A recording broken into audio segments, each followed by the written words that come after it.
समन्ता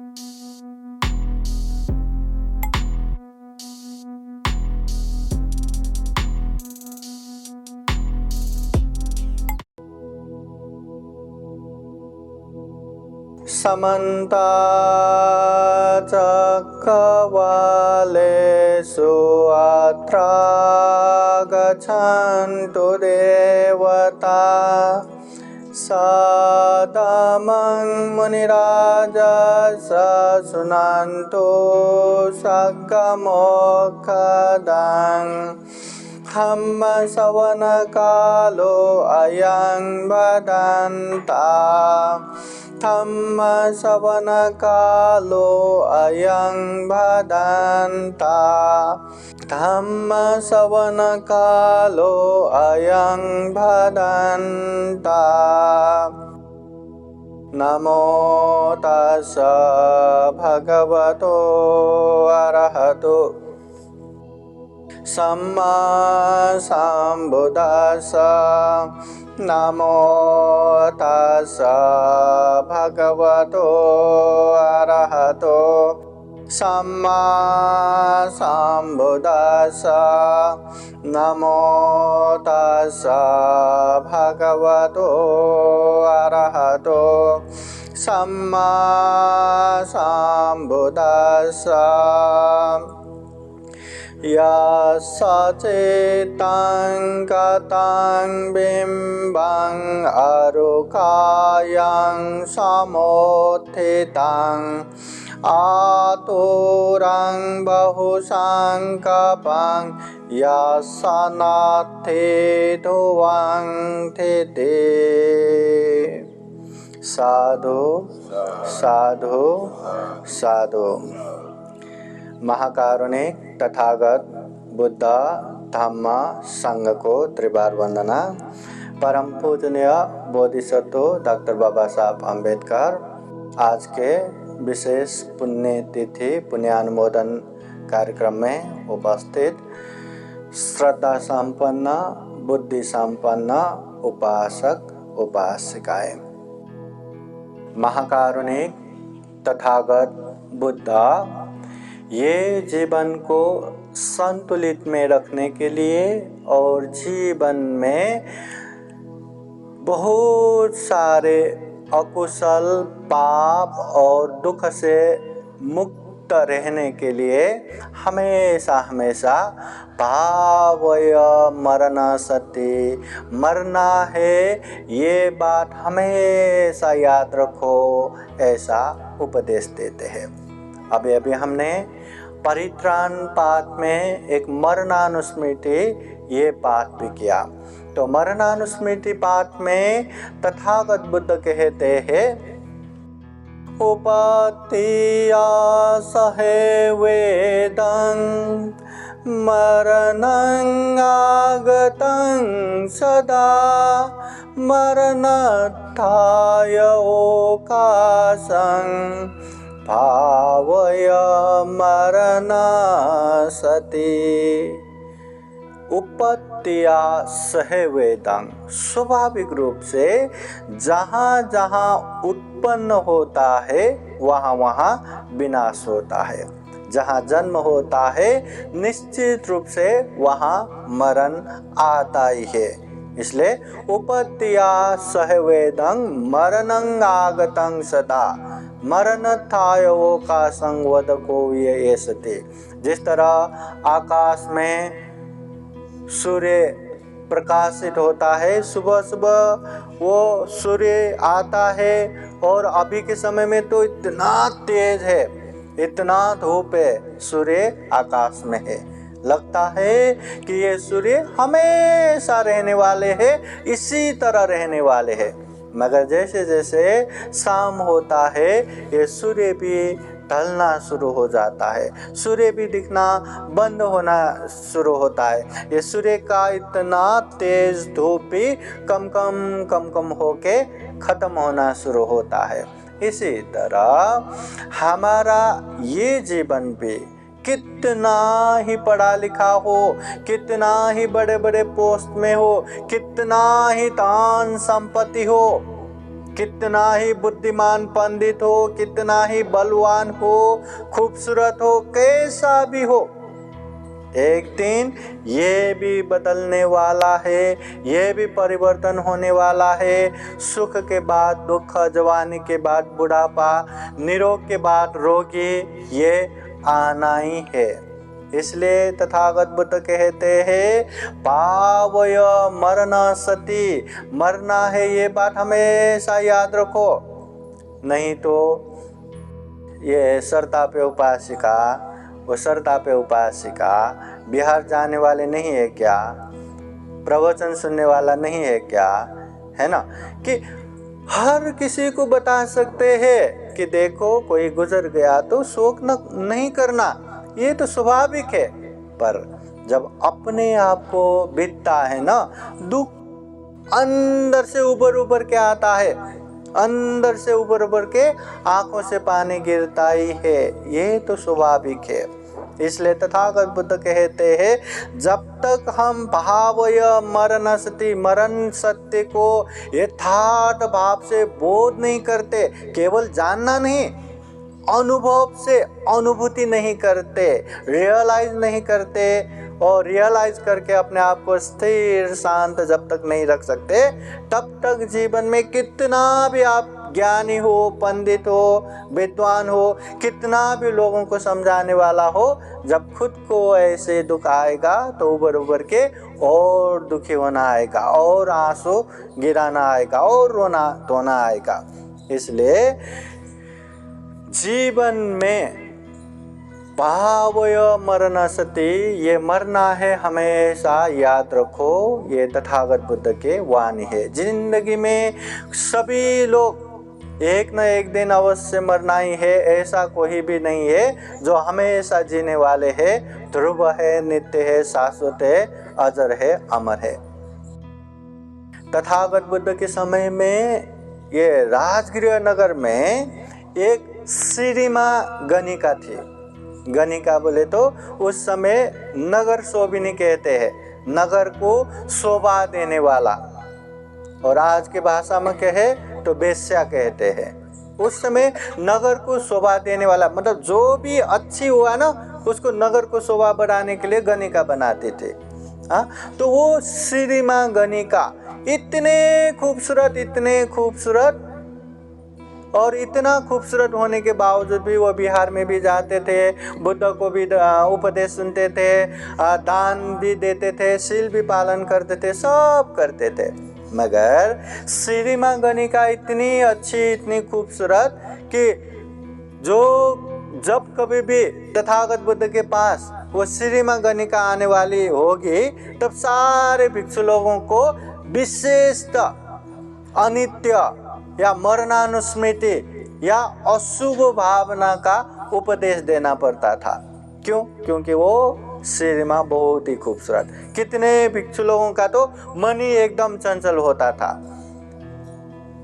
जब भी कोई भिक्षु लोग राजगृह में भिक्षाटन जाते तो वो गणिका, वो श्रीमा भी भिक्षाटन देते, और भिक्षु लोग बिहार में आके बातें करते हैं कि वो श्रीमा ऐसे भोजन दान देते हैं, ऐसे दान देते हैं, इतने खूबसूरत। तो ये सुन के एक भिक्षु का मन इतना चंचल हो गया कि उसके ऊपर ही आसक्त हो गया। तो अगले दिन वो भिक्षु स्वयं उस तरफ ही भिक्षाटन के लिए गए, श्रीमा को देखने के लिए। और वहाँ भिक्षाटन के लिए उस दिन तो श्रीमा बहुत ही बीमार पड़ी थी। ये तबीयत बरोबर नहीं था, फिर भी एक भिक्षु भिक्षाटन के लिए आए करके वो उठ के भिक्षाटन देने के लिए आ गए। इतने बीमार समय में श्रीमा को देखा, वो उपासिका को देखा, फिर भी वो भिक्षु इतना मोहित हो गया, अरे बाप रे, कितने अच्छे। मतलब इतने अच्छी वो उपासिका। तथागत बुद्ध भी भिक्षु लोगों को विशेष रूप से अशुभ भावना का उपदेश देना पड़ता था। तो इतने खूबसूरत वो उपासिका भी उसी रात, जिस दिन वो भिक्षु को भिक्षाटन दिया, उसी रात बीमार की वजह से मर गए। तो तथागत बुद्ध ने, अभी राजा बोले तो राजगृह मगध का राजधानी, और मगध का राजा बोले तो बिंबिसार, बिंबिसार बोले तो तथागत बुद्ध के उपासक हो गया। तो तथागत बुद्ध ने राजा को कह के विशेष रूप से वो श्री माँ को दाह संस्कार मत करो करके रखवाया। बस चूहे कीड़े न खाए उतना ही ध्यान दो। 3 दिन तक वो लाश को वैसा ही बचा के रखा, और चौथे दिन में राजा को कह के सारे लोगों को, सारे नगर के लोगों को चलो मसान के तरफ करके सबको वहां लेके गया, और वहां श्री मां गणिका की लाश रखा। अभी ऐसे लाश रखने के बाद, वहां लोग जमा होने के बाद, अभी राजा द्वारा किसी से वहां कहलाया। अभी 3 दिन के बाद लाश कैसा होता है, एकदम नीला नीला पड़ने लगा, एकदम फूलने लगा।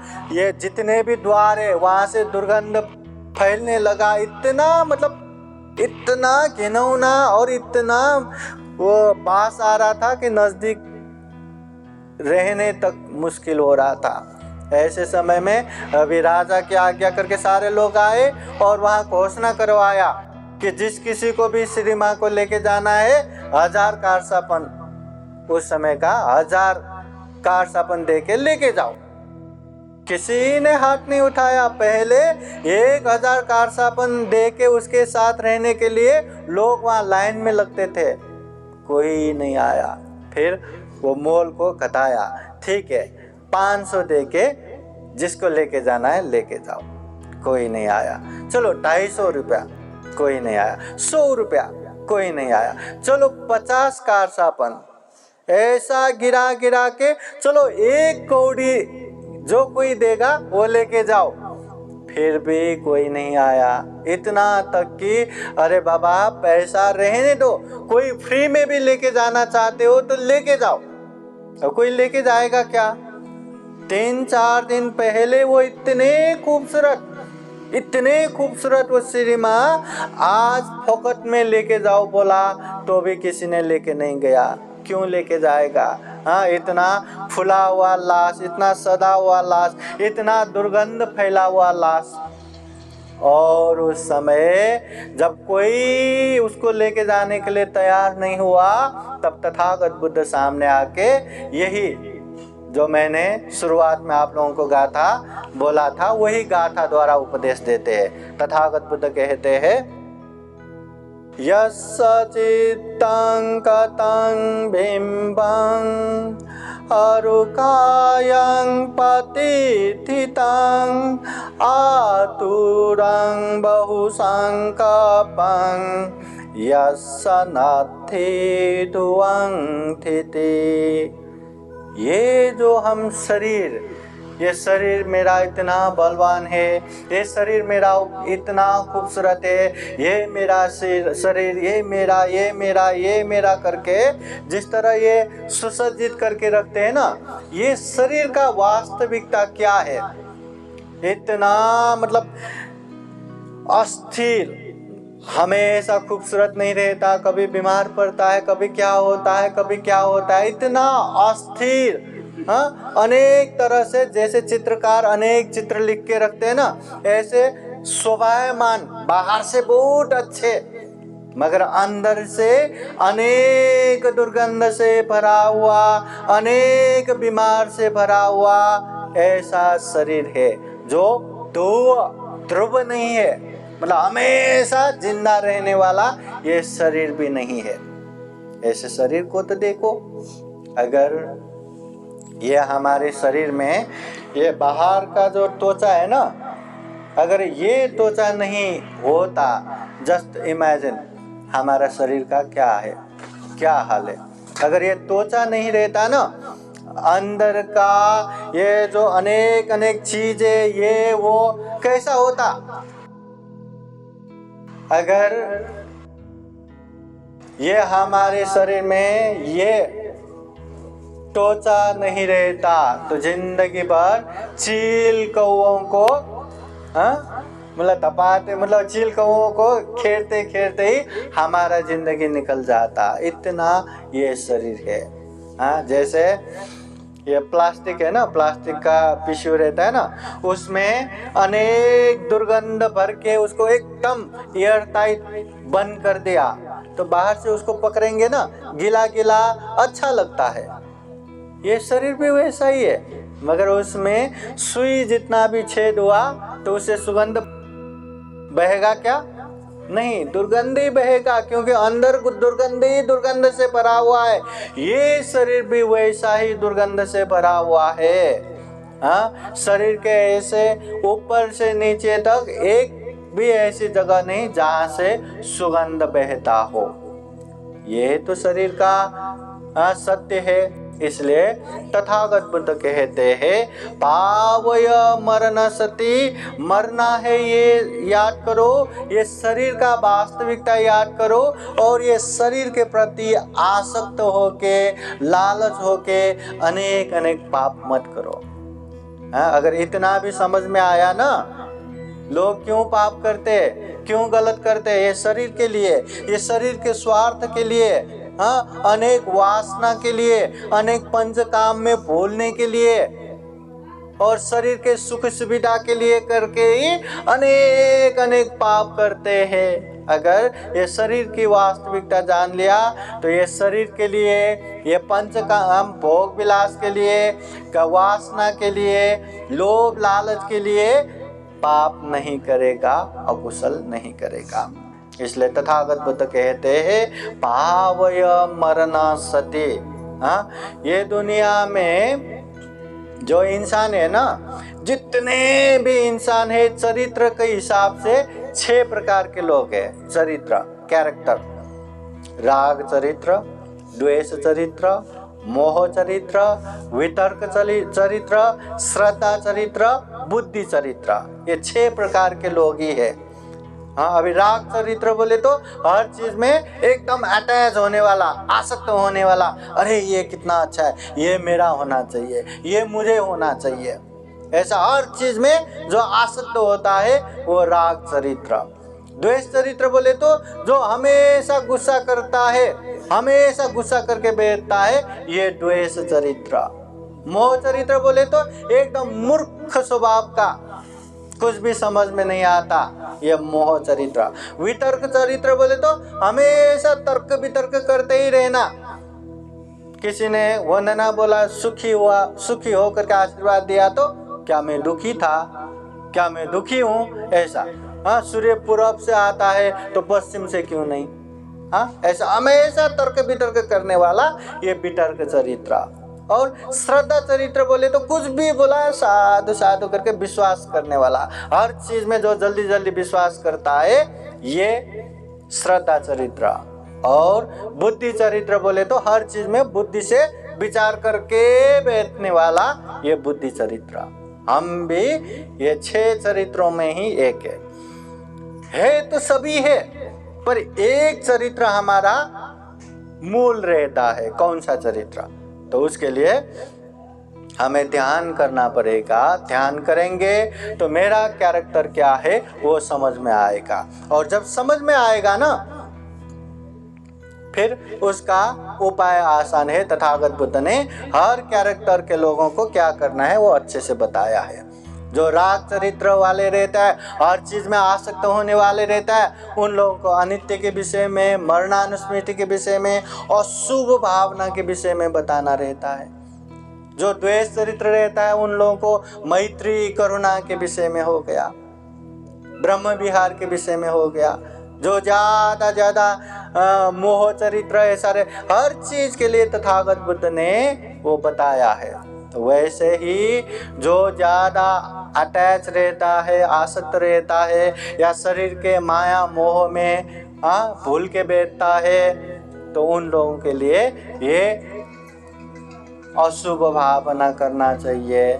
मतलब अशुभ अच्छा नहीं है, ये अनित्य भावना करना चाहिए, नित्य कुछ भी नहीं है। ये मरणानुस्मृति भावना करना चाहिए, एक दिन हमें अवश्यंभावी मरना है। एक दिन हमें मरना है, ये बात भी याद किया तो बहुत सारे बातें जीवन में हमें तकलीफ नहीं दे सकता। लोग ज्यादा से ज्यादा पाप किस लिए करते हैं? या तो धन संपत्ति कमाने के लिए, या तो परिवार के लिए, या तो अपने स्वार्थ के लिए, या अपने शरीर के लिए। हाँ, अगर मरणानुस्मृति भावना, अनित्य भावना अच्छे से किया तो ये क्लियर हो जाता है, ये स्पष्ट हो जाता है। वहाँ जिस धन संपत्ति के लिए हम पाप करते वो धन संपत्ति भी हमेशा नहीं रहता, जिस परिवार के लिए हम पाप करते वो परिवार भी हमेशा साथ नहीं रहता, जिस स्वार्थ के लिए या जो शरीर के लिए हम पाप करते वो शरीर भी हमेशा नहीं रहता। ये बात हमें याद हो जाएगा। अभी मरना है, याद किया, अभी मरना है सबको पता है और मरते भी है। इसके बावजूद भी जो कोई हमारे अपने लोग गुजर जाते हैं तो हम फिर वही दुख शोक संताप करके बैठते ही है। मतलब हम जानते हैं मरना है, ये जानते हैं, पर अच्छे से उसको रियलाइज करके नहीं बैठते। इसकी वजह से जब भी ऐसे दुख हुआ हम खुद दुखी होकर बैठते और दूसरों के बारी आए तो अरे ऐसा रडायचं नको, हाँ ऐसा नको तसा नको, बहुत अच्छे से हम ज्ञान दे के आते हैं। हाँ, तो अच्छे से याद करने वाला ऐसा नहीं रोते। तो एक कहानी आप लोगों को सुनाता हूँ, एक उरग जातक। अनित्य या मरना है ये याद करने के लिए ये कहानी बहुत ही अच्छा है। ये कहानी भी याद आया ना, मतलब क्यों नहीं रोना, क्यों नहीं शोक संताप करना, ये स्पष्ट होता है। अभी ध्यान से सुनिए। उरग जातक। पहले बोधिसत्व जो भविष्य में बुद्ध बनने वाले हैं, वो बोधिसत्व एक किसान होके जन्म होता है। बड़ा हो गया, उसका भी अपना परिवार हो गया, उसका बीवी हो गया, 2 बच्चे हो गया, बेटे का शादी हो गया, तो वो लोग 5 परिवार हो गया और घर में पहले से काम करने वाला एक महिला, 6 लोग। हमेशा बोधिसत्व सबको बताते रहते हैं, देखो जीवन में कुछ भी हो जाए हमेशा मरना है ये बात को याद रखो, अनित्य है ये बात को याद रखो। सुख हुआ तो हमेशा सुख रहने वाला नहीं है, दुख हुआ तो हमेशा वो दुख भी रहने वाला नहीं है। इसलिए सुख में एकदम उड़ के मत बैठो, दुख में एकदम दुखी होके मत बैठो। एक दिन हमें अवश्य भावी मरना है ये बात याद रखो करके हमेशा ये बात सिखाते रहते थे। तो ये बात अभी बार बार सिखाने वाला सामने रहा तो ध्यान रहता है ना, अरे बाबा हमें मरना है। कुछ गलत काम करने लगा, नहीं मुझे नहीं करना, मरना है। हाँ, मरने के बाद ये पाप और धम्म ही आएगा। जो पाप करेगा उसको तो दुख होगा, जो धम्म करेगा उसको सुख होगा, तो मैं दुख क्यों करूं। एकदम सावधान रहता है। ऐसे ही दिन चल रहा था। एक दिन बाप बेटे खेतों में काम करने के लिए गए और खेतों में जो सूखा कचरा वहाँ जमा हुआ था ना, उसको एक जगह रख के उसको आग लगाएंगे करके ऐसे जमा कर रहा था। और बेटे ऐसे चाट पत्ता जो जमा कर रहा था ऐसे पकड़ने गया तो उसने वहाँ छिपे हुए सांप को देखा ही नहीं, पकड़ लिया। पकड़ते ही सांप ने भी डस लिया। और इधर उसके पिताजी अरे बेटे क्यों चिल्लाया करके देखा तो उसके बेटे वहीं गिर के यहाँ वो मुंह से फीस निकालते, झाग निकालते तरप के मर गए। अभी देखो जवान बेटा, अभी शादी हुआ, इकलौता बेटा, हाँ ऐसे मर गया तो दुख नहीं होगा क्या हालत होगा।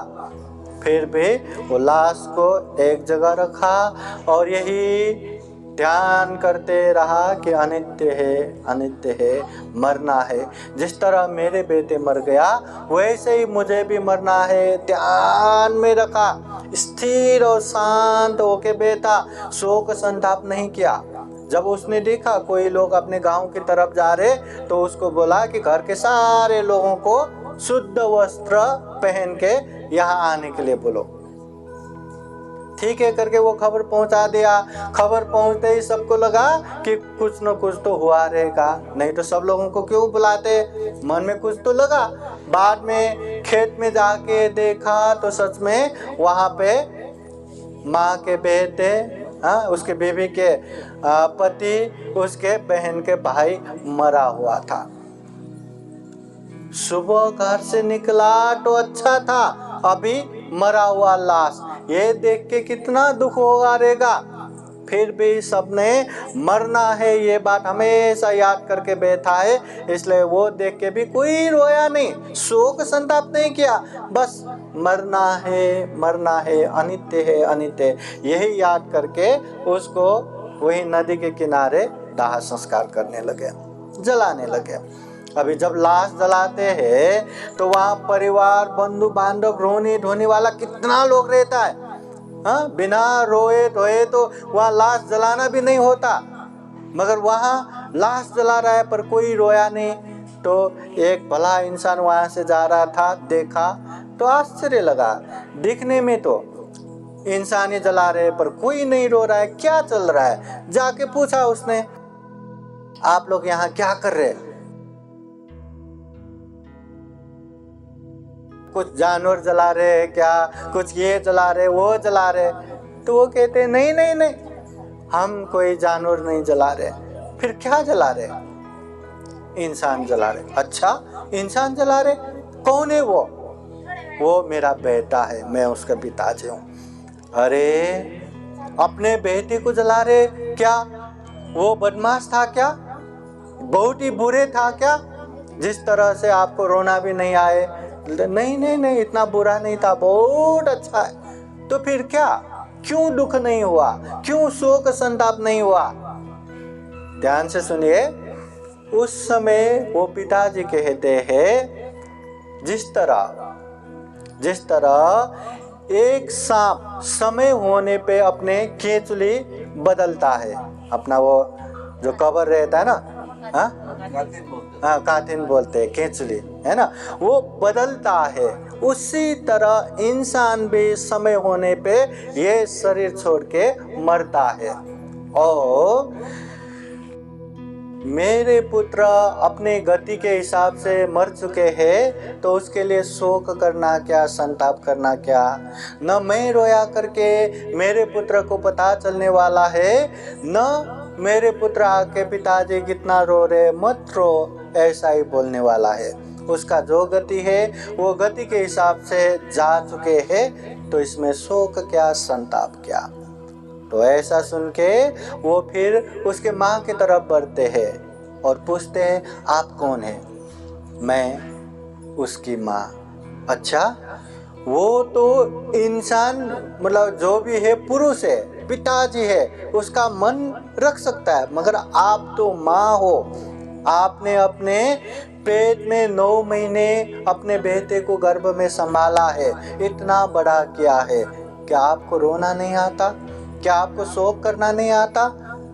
तब वो माँ भी बोलती है, देखिए, जब मेरे पुत्र मेरे पेट में आए तो ऐसा कह के नहीं आए कि पिता माँ मैं आपके पेट में आ रहा हूँ, और जब यहाँ से गए ना तब मुझसे ये पूछ के भी नहीं गया कि माँ अब मैं जा रहा हूँ, न मुझसे पूछ के आया, न मुझसे पूछ के गया।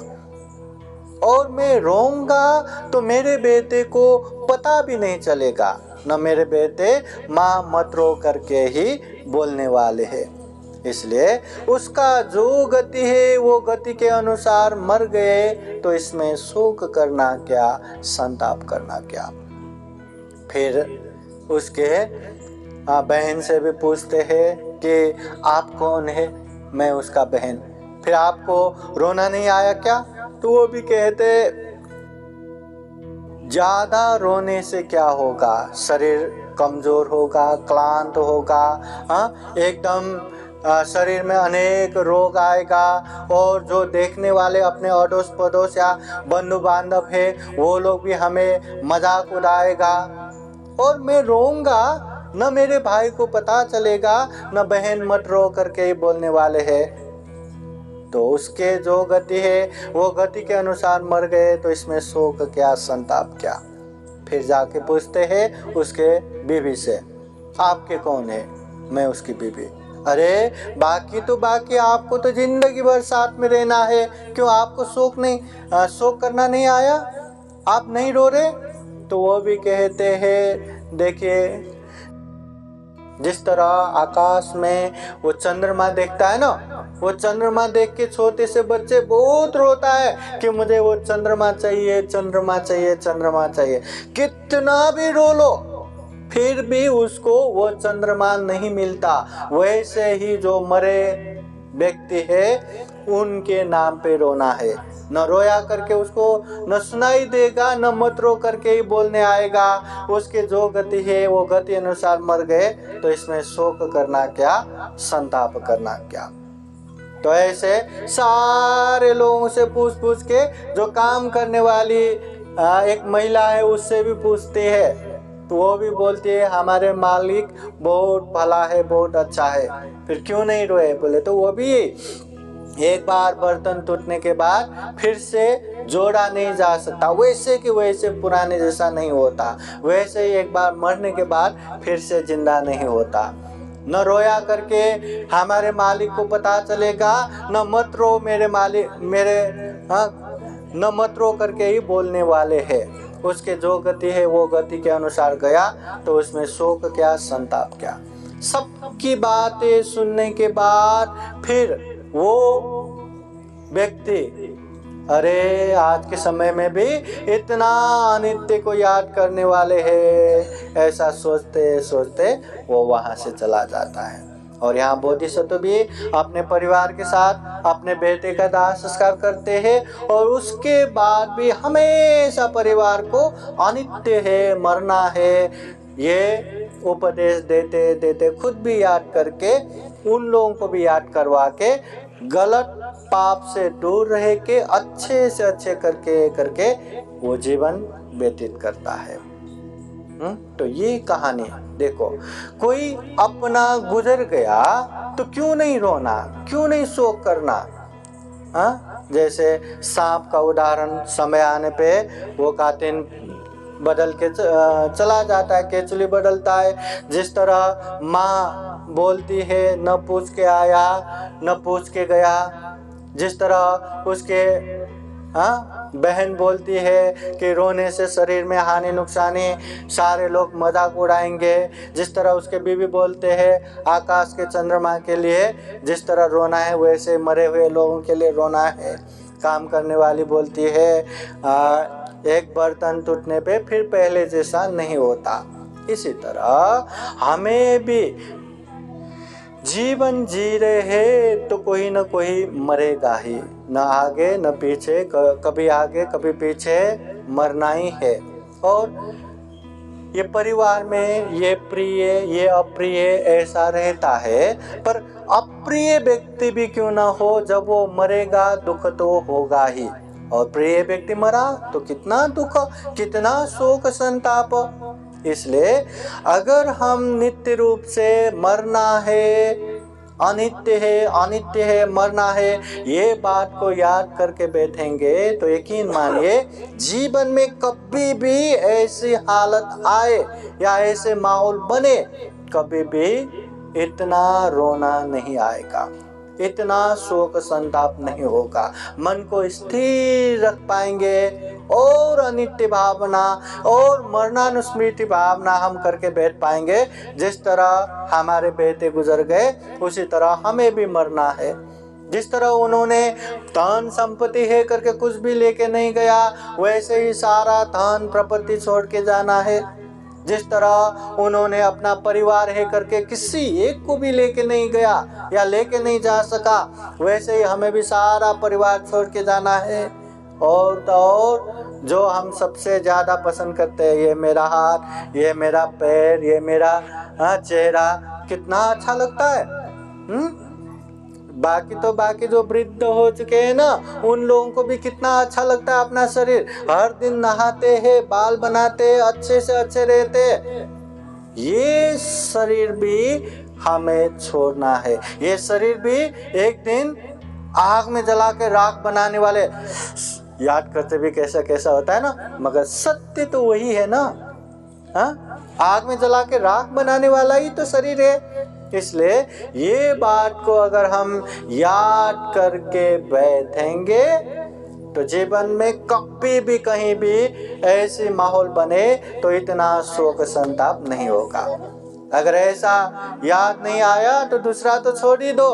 हाँ, अपना एक मोबाइल भी एक बार हाथ से गिर गया और टूट गया तो उसका इतना शोक संताप होगा, अरे रे मेरा मोबाइल, अब ऐसा हुआ, अब वैसा हुआ, मैं क्या करूं, मैं क्या करूं। अगर अनित्य भावना याद करने वाला हो, अरे मोबाइल तो क्या, इंसान मर भी गया ना तब भी अनित्य है, हमें भी ऐसा ही मरना है, हमें भी सब कुछ ऐसा ही छोड़ना है, यही याद होगा। अभी कितना अनित्य है ना। कल तक जब फोन आया बनते जी बीच में आ रहे हो ना, आप लोग इमेजिन नहीं कर पाएंगे मेरी हालत कैसे है। अब यूरिक एसिड पता है ना, ये यूरिक एसिड बढ़ के मेरा हालत ऐसा था कि पैर ऐसा ही बैठा तो कुछ नहीं, मगर पैर ऐसा टिकना भी नहीं हो रहा था, मुझे चलना भी नहीं हो रहा था। मैं एक बार टॉयलेट को भी जाना पड़ा तो घिस के गया और जल्दी से वो ऐसा क्या बोलते हैं उसको, बैसाखी ऐसा देखने वाला वो मंगाया। कल सुबह की बात। 3 बार साधु साधु बोले। तो इतना अनित्य है। कल सुबह तक ऐसे हालत था, मगर जैसे पता चला कि ये बीमारी हुआ है उसी का दवा लिया, ठीक भी हो गया, आज यहाँ शहर में आ भी गया। हम जब वंदना लेते हैं तब वंदना में इस तरह भी हम पूजा करते हैं, पुफंग मिलायाति यथाइदं में कायो तथा याति विनाश भावं। पुफंग मिलायाति यथाइदं में, जिस तरह हम महाकारुणिक तथागत बुद्ध को अनेक तरह से पुष्प, फूल, मेणबत्ती, अगरबत्ती, सुगंध अनेक तरह से पूजा करते हैं। जितना भी पूजा करते हैं वो फूल, कितना भी अच्छा फूल हम चढ़ाए कुछ घंटे बाद वो भी सूखने लगेगा। उसी तरह ये हमारा शरीर भी कितना भी अच्छा रहो, कितना भी ताकतवर बलवान रहो, कितना भी पैसे वाला रहो, ये शरीर भी वही फूल की तरह सूख के जाने वाला है। कितना भी बलवान हो वो कमजोर होता जाएगा, वो बीमार होता जाएगा, वो मृत्यु के पास चला जाएगा और एक दिन कहाँ कैसे कब खत्म हो जाएगा पता ही नहीं। इसलिए महाकारुणिक तथागत बुद्ध कहते हैं ये अनित्य भावना, ये मरणानुस्मृति भावना को हमेशा हमेशा याद करना चाहिए। करना चाहिए कि नहीं? संग हो करना चाहिए। कौन करता है? कोई नहीं करता। देखो कोई नहीं करता तो विशेष संभला। अब जब भी छोटे से छोटे अपने सामान भी गिर गया, ये वो हो गया तो तड़पते रहो। कोई अपने लोग गुजर गया तो रोते रहो, शोक संताप करते रहो। उपाय नहीं, कितना भी हम बातें करो, कितना भी बड़े बड़े बातें करो, पर जब खुद को होगा तो हालत वैसा ही है। इसलिए हमें ये अनित्य भावना, ये मरणानुस्मृति भावना याद करना ही है। पर एक बात ये भी याद रखना है कि तथागत बुद्ध ने हमेशा मध्यम मार्ग का उपदेश दिया है। माइती है ना मध्यम मार्ग? मध्यम मार्ग बोले तो न अति सुख देना न अति दुख देना। तथागत बुद्ध ने सबसे पहले ऋषिपतन मृगदावन सारनाथ में पंचभद्र वर्गीय को धम्मचक्र प्रवर्तन किया था। उस समय सबसे पहले तथागत बुद्ध ने ये मध्यम मार्ग का उपदेश दिया था। द्वे में धम्मा लोकं न सेवते, दो अति धम्म सेवन नहीं करना। कतमे द्वे, वो दो क्या क्या है? कामेषु काम सुखलिकानु योगो, शरीर को अति भोग विलास जीवन देना या अति मौज मजा कराना, और अत्त किलमथानु योगो, शरीर को अति दुख देना। शरीर को जितना दुख देंगे उतना ब्रह्मलोक पहुंचेंगे करके बहुत दुख देने वाले भी रहता है और बहुत सुख देने वाले भी रहता है। ये दोनों अति मार्ग है, दोनों मार्गों में ज्ञान प्राप्ति नहीं है। तो दोनों के बीच का मध्यम मार्ग में जाना है। तो महाकारुणिक तथागत बुद्ध हर बातें बताते हैं तो मध्यम मार्ग की बातें बताते हैं। मध्यम मार्ग तो ये अनित्य भावना, मरणानुस्मृति भावना भी मध्यम मार्ग ही है। मतलब मरना है याद करना है ऐसा बोला, चलो अभी हम मरना है याद करते, हमेशा मरना है मरना है मरना है मरना है मरना है मरना है मरना है। अरे तुम टीचिंग करने जाते हो ना, जाओ ना पढ़ाने। अरे मरना है मैं पढ़ा के क्या करूँगा? अरे पढ़ना है ना पढ़ने, मैं मरना है मैं पढ़ के क्या करूँगा? अरे काम करने जाना, मैं मरना है मैं काम करके क्या करूँगा? अरे मैं ये भी नहीं करूँगा वो भी नहीं करूँगा, मैं तो मरने वाला हूँ, मैं तो मरने वाला हूँ। ये निराशावादी नहीं है। इतना मरना है याद करके बैठना नहीं है। और बिल्कुल याद नहीं किया तो क्या होगा फिर? हाँ, कौन पाप क्या धम्म कुछ भी समझ में नहीं आता।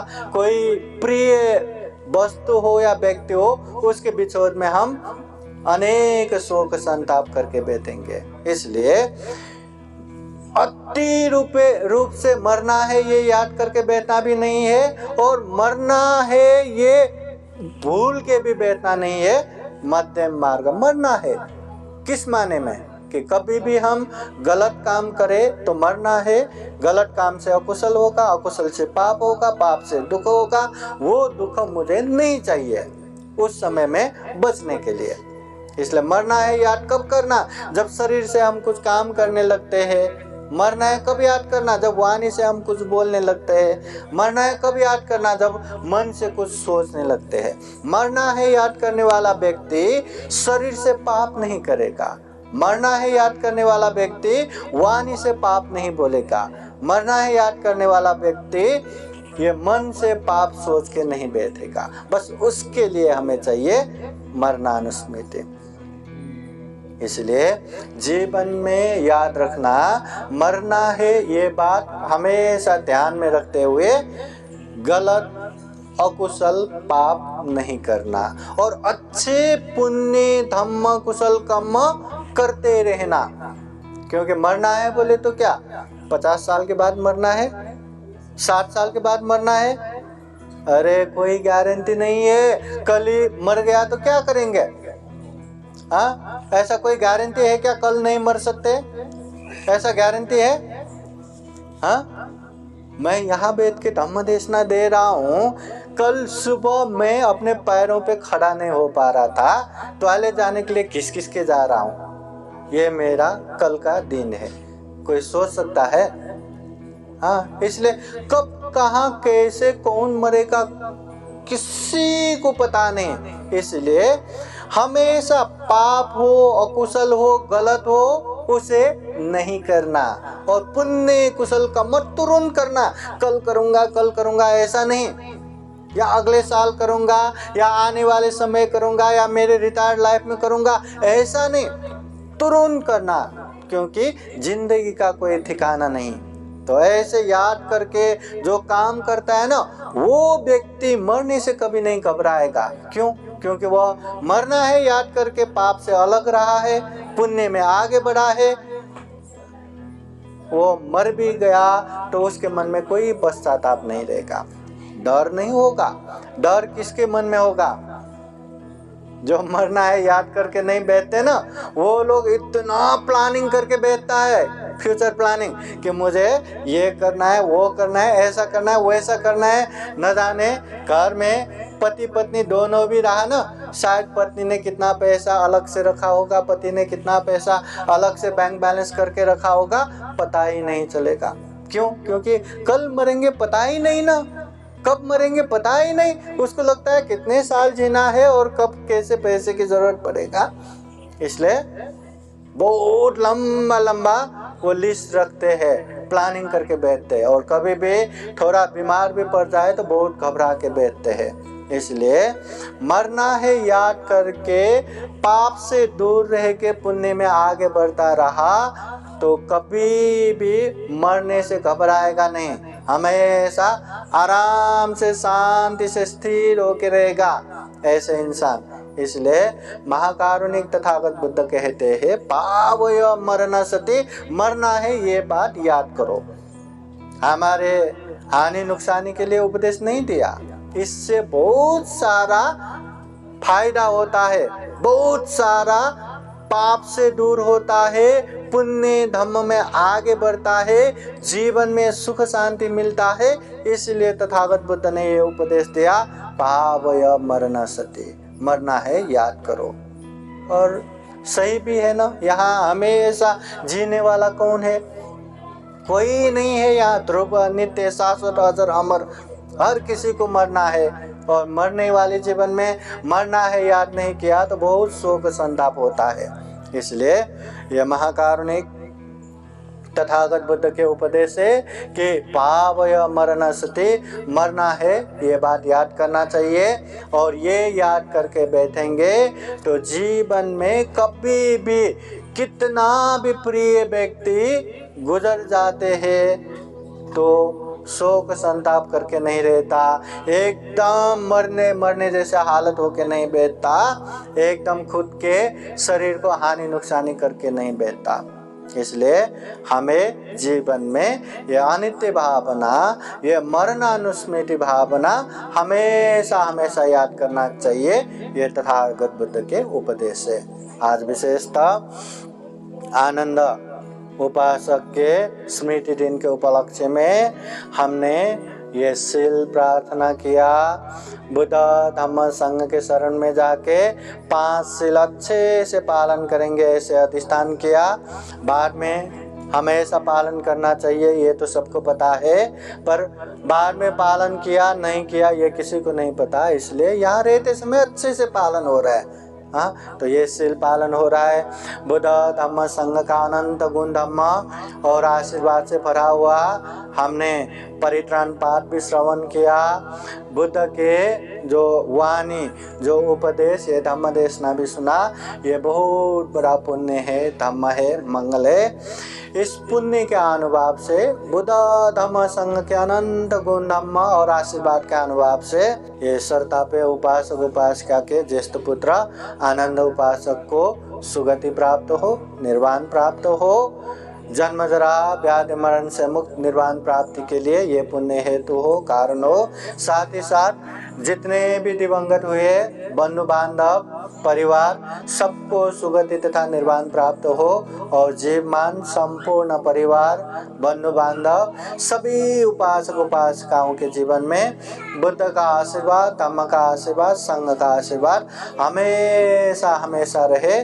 जीवन में ज़्यादा से ज़्यादा पुण्य धम्म करते करते ये दुर्लभ, यह अमूल्य, ये सर्वश्रेष्ठ जीवन को सफल बना सके, सार्थक बना सके। अंत में हम भी जन्म जरा व्याधि मरण से मुक्त निर्वाण तक प्राप्त कर सके, ऐसी कामना करते हुए बुद्धवाणी पाली गाथा द्वारा आशीर्वाद देते हैं। सपेतयो विवाचन्तो सब्बरोगो विनाशतो माते भवत्वन्तरायो सुखे दीर्घायुको भव। भवतु सर्वमङ्गलं रक्षन्तु सर्वदेवता सर्वबुद्धानुभावेन सदा सोते भवन्तु ते। भवतु सर्वमङ्गलं रक्षन्तु सर्वदेवता सर्वधर्मानुभावेन सदा सोते भवन्तु ते। भवतु सर्वमङ्गलं रक्षन्तु सर्वदेवता सर्वसंगानुभावेन सदा सोते भवन्तु ते एचितं पाचितं दुह्यं क्षिप्तमेव समेचतो सपे पुरन्तु चेतसङ्कप्पा छन्दोपन्नरसो यथा आयु आरोग्य सम्पत्ति सग्ग सम्पत्ति मेव च अतो निब्बान सम्पत्ति इमिनाते समेचतो।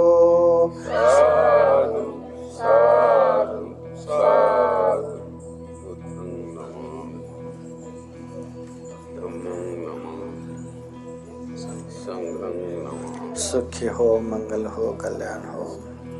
साधु साधु साधु। बुद्धं नमामि, बुद्ध को नमन करता हूँ। धम्मं नमामि, धम्म को नमन करता हूँ। संघं नमामि, संघ को नमन करता हूँ।